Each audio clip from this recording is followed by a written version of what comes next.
Revelation chapter 9. The fifth trumpet brings the first terror. Then the fifth angel blew his trumpet, and I saw a star that had fallen to earth from the sky, and he was given the key to the shaft of the bottomless pit.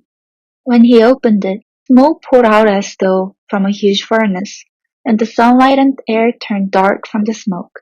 Then locusts came from the smoke and descended on the earth, and they were given power to sting like scorpions.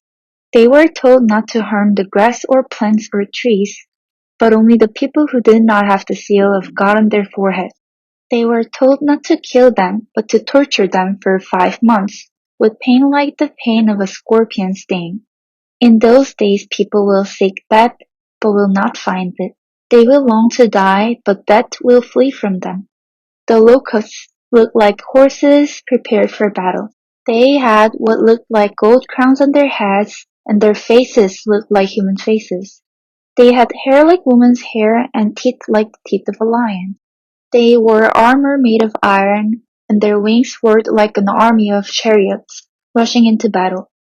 They had tails that stung like scorpions, and for 5 months they had the power to torment people. Their king is the angel from the bottomless pit. His name in Hebrew is Abaddon, and in Greek Apollyon, the destroyer. The first terror is past, but look, two more terrors are coming. The sixth trumpet brings the second terror. Then the sixth angel blew his trumpet, and I heard a voice speaking from the four horns of the gold altar that stands in the presence of God.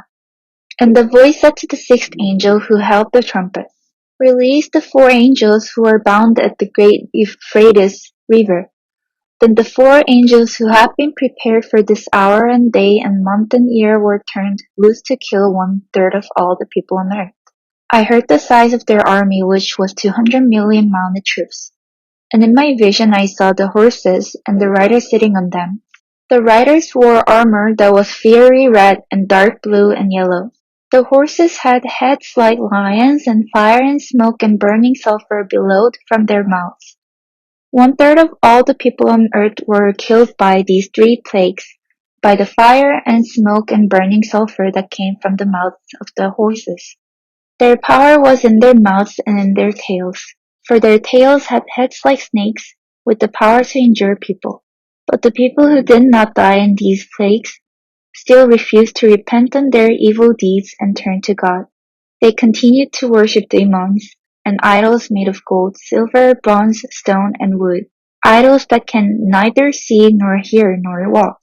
And they did not repent of their murders, or their witchcraft, or their sexual immorality, or their thefts.